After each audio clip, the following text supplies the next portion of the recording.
ఇప్పుడు అప్పటి వరకు వచ్చిన వివిధ ఎగ్జిట్ పోల్ సంస్థలు ఇచ్చిన ఫిగర్స్ యొక్క average poll of the polls అంటారు.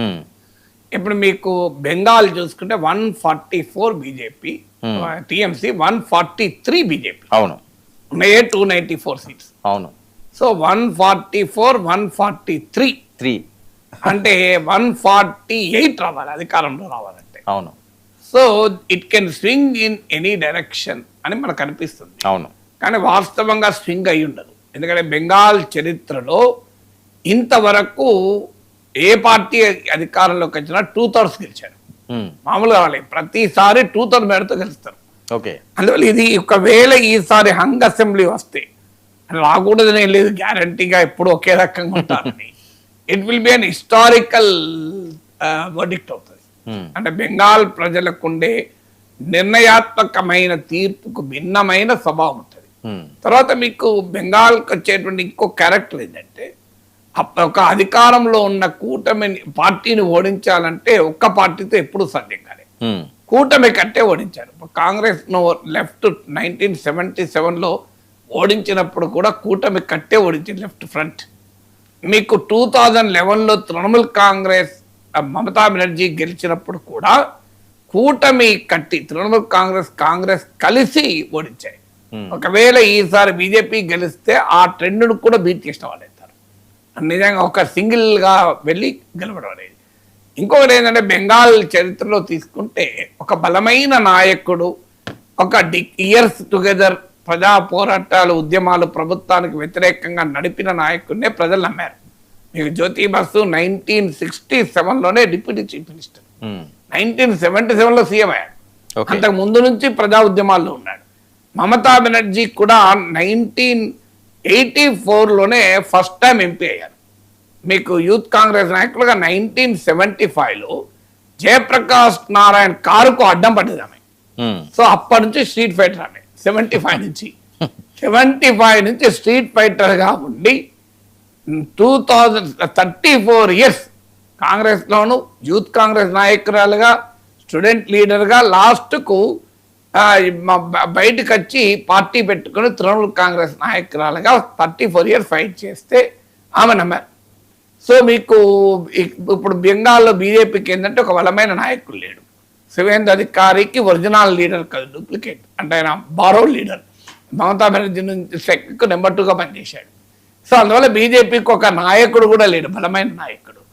అందువల్ల ఏమైందంటే బెంగాలీ ఐడెంటిటీని మమత ముందు పెట్టినప్పుడు అది ఆటోమేటిక్గా మీకు హిందుత్వ ఐడెంటిటీకి ఒక ఛాలెంజర్గా బెంగాలీ ఐడెంటిటీ వచ్చింది.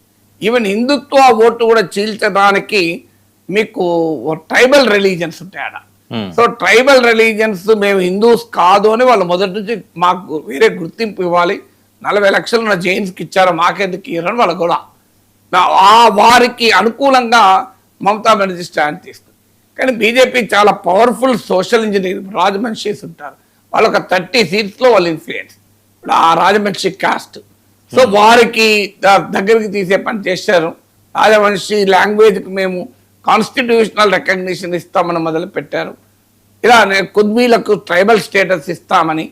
సో బీజేపీ ఏమో హిందుత్వ ఐడెంటిటీ ప్లస్ మీ కాస్ట్ ఐడెంటిటీ వీటిని బీజేపీ ఉపయోగించుకునే ప్రయత్నం చేస్తే మీకు ముస్లిం ఓట్ బ్యాంక్తో సహా ఒక మీకు ట్రైబల్ రిలీజియస్ ఐడెంటిటీని, బెంగాలీ ఐడెంటిటీ మరీ ముఖ్యంగా దాన్ని ప్రధానంగా పెడుతూ సాఫ్ట్ హిందుత్వాతో తృణమూల్ చేసింది. అందుకే అక్కడ ఫైట్ చాలా కన్ఫ్యూజింగ్ గా ఉంది.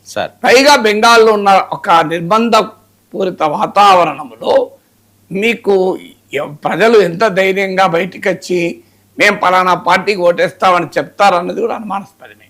అందువల్లనే బెంగాల్ ఎగ్జిట్ పోల్స్ అనేది ఇప్పటికీ తేలలేకపోతుంది. సార్, ఇంత హాట్ సమ్మర్ లో ఇంత పర్సెంటేజ్ ఓటు 90 అబోవ్ రావడం అన్నది అసలు ఊహించగలమా? అదేమీ ఆశ్చర్యం లేదు. కానీ అది స్పెషల్ ఇంటెన్సివ్ రివిజన్ వల్ల ఏమైందంటే 11% ఓటింగ్ తగ్గింది. 11% ఓటర్లు తొలగించబడ్డారు ఓటర్ లిస్ట్కి వెళ్ళి. అంటే డెత్ కావచ్చు, డూప్లికేట్ కావచ్చు, జెన్యున్ ఓటర్స్ కూడా కొంతమంది కోల్పోవడం కావచ్చు. సో అది కూడా ఒక ఫ్యాక్టర్. ఎందుకంటే అంతకు ముందు మీకు వాస్తవంగా పెరిగింది 1.5 to 2%. మీకు అంత పెరిగినట్టుగా కనబడుతోంది. ఓకే. ఇంకోటి ఇప్పుడు బీజేపీకి స్పెషల్ ఇంటెన్సివ్ రివిజన్ ద్వారా మమతా బెనర్జీకి అనుకూలంగా ఉండే, బీజేపీకి వ్యతిరేకంగా ఉండే ముస్లిం ఓటర్లను డిస్ఎన్ఫ్రాంచైజ్ చేయాలి అనే ఒక ఎత్తుగడ బీజేపీ వేసింది. అంటే అందుకే గుస్పేటియా అంటూ, చొరబాటుదారులు అంటూ, అంటే బెంగాలీ ముస్లిం 2 ఐడెంటిటీలు ఉంటాయి.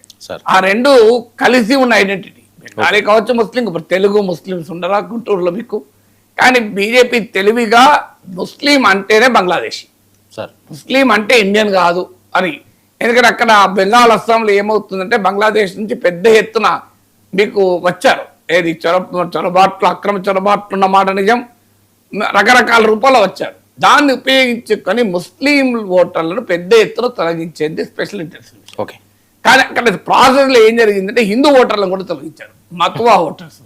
ఈ మత్వా అనేది షెడ్యూల్ కాస్ట్. ఇది బలంగా బంగ్లాదేశ్ నుంచి మైగ్రేట్ అయిన ఓటర్లు. వీళ్ళకు సిటిజన్షిప్ అమెండ్మెంట్ యాక్ట్ ద్వారా వారికి సిటిజన్షిప్ ఇస్తామని ప్రామిస్ చేయడం వల్ల మధువా ఓటర్స్ లో అనుకూలంగా ఉంది. అంటే మా వాళ్ళకు సిటిజన్షిప్ వస్తుంది కదా అని. ఇప్పుడు ఈ స్పెషల్ ఇంటెన్సివ్ ఏమైందంటే మధువా ఓటర్లు కూడా వెళ్ళిపోయారు. దాంతో వాళ్ళు గనక బీజేపీకి వ్యతిరేకంగా ఓటు వేస్తే that is a very big దెబ్బ తగులుతుంది బీజేపీ. లేదు వాళ్ళు